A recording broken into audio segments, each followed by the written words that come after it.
2026 மே மாதம் 8ஆம் திகதி இரவு அமெரிக்காவின் வாஷிங்டன் நகரம் முழுவதும் அமைதியில் மூழ்கியிருந்த நேரம்.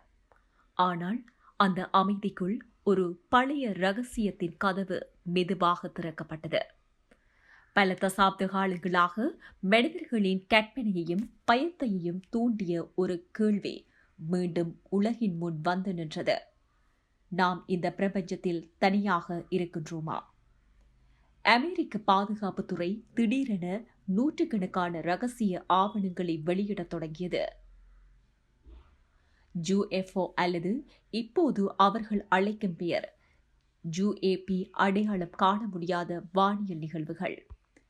இதுவரை சதிக்கதைகள் என்று கருதப்பட்ட பல விஷயங்கள் இப்போது அரசின் அதிகாரப்பூர்வ ஆவணங்களாக மக்களின் கைகளில் வந்தடைந்துள்ளன. ஒரு தனிப்பட்ட இணையதளம் உருவாக்கப்பட்டது. அதில் நாசா பதிவுகள், FBI விசாரணைகள், பழைய இராணுவ குறிப்புகள், விண்வெளி வீரர்களின் உரையாடல்கள், ஒவ்வொரு கோப்பும் ஒரு கேள்வியை எழுப்பியது. ஆனால் எந்த கோப்பும் முழு பதிலை தரவில்லை. அந்த ஆவணங்களில் உலகையே அதிகம் கவர்ந்த ஒன்று அப்பல்லோ 17. மனிதன் கடைசியாக நிலவில் நடந்த வருடம். நிலவின் அமைதிக்குள் அமெரிக்க விண்வெளி வீரர்கள் பணியாற்றிக் கொண்டிருந்த போது ஒரு விசித்திரமான புகைப்படம் எடுக்கப்பட்டது. பல ஆண்டுகளாக சாதாரண கோப்பாக கிடந்த அந்த படம் இப்போது மீண்டும் திறக்கப்பட்டுள்ளது. புகைப்படத்தில் 3 ஒளிப்புள்ளிகள் முக்கோண வடிவில். முதலில் பலர் இதனை கேமரா பிழை என்றனர். சிலர் அது ஒளி பிரதிபலிப்பு என்றனர். ஆனால் நாசா ஏன் அதை பாதுகாப்பாக சேமித்தது? ஏன் அது இத்தனை ஆண்டுகள் பொதுமக்களுக்கு வெளிப்படுத்தாமல் வைக்கப்பட்டது? இந்த கேள்விகள்தான் இணையத்தில் தீ போல பரவின. ஆனால் அது ஆரம்பம் மாத்திரமே. அப்பல்லோ 17 குழுவினரின் பழைய உரையாடல்களும் வெளிவந்தன. அவர்கள் விண்வெளியில் இருந்தபோது திடீரென சுற்றிலும் பட்டாசு வெடிப்பது போல ஒளிகள் தோன்றின என குறிப்பிட்டிருந்தனர். கருமையான விண்வெளி, முடிவில்லாத அமைதி, அதற்குள் திடீரென பிரகாசிக்கும் ஒளித்துகள்கள். ஒரு விண்வெளி வீரர் அதை 4th of July ஃபயர்வொர்க்ஸ், அதாவது ஜூலை 4ஆம் தேதி நடக்கும் வான வேடிக்கை போல இருந்தது என விவரித்திருந்தார். ஜூலை 4ஆம் தேதி அமெரிக்காவின் சுதந்திர தினமாகும்.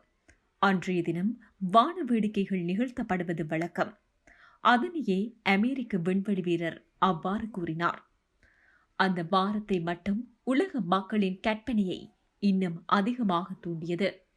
ஆனால் இன்னும் அதிர்ச்சியான சம்பவம் ஒன்று 2023 நடந்தது.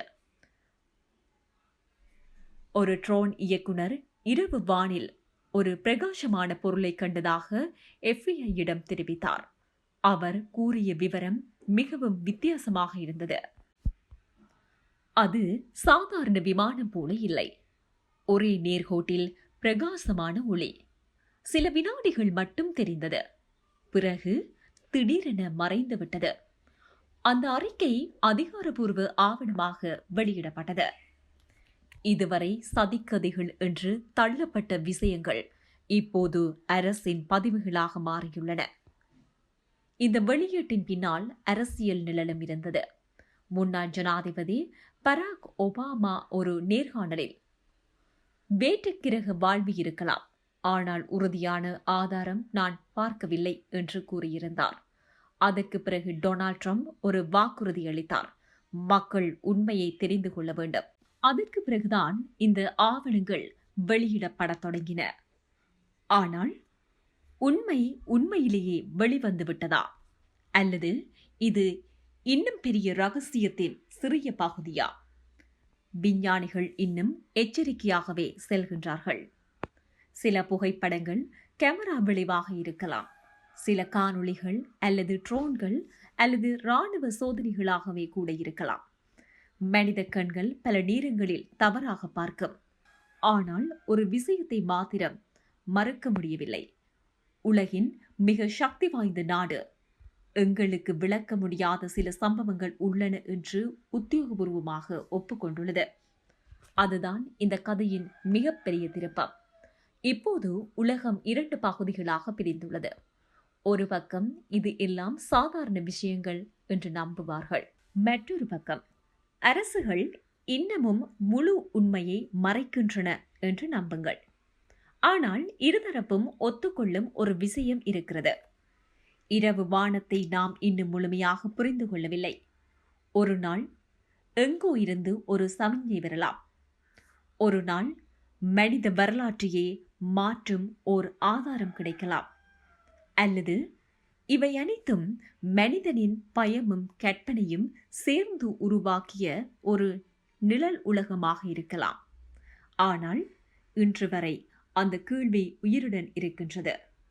நாம் மட்டும்தானா இந்த பிரபஞ்சத்தில்? ஆனால் இன்று வரை அந்த கேள்வி உயிருடன் இருக்கின்றது. நாம் மட்டும்தானா இந்த பிரபஞ்சத்தில்?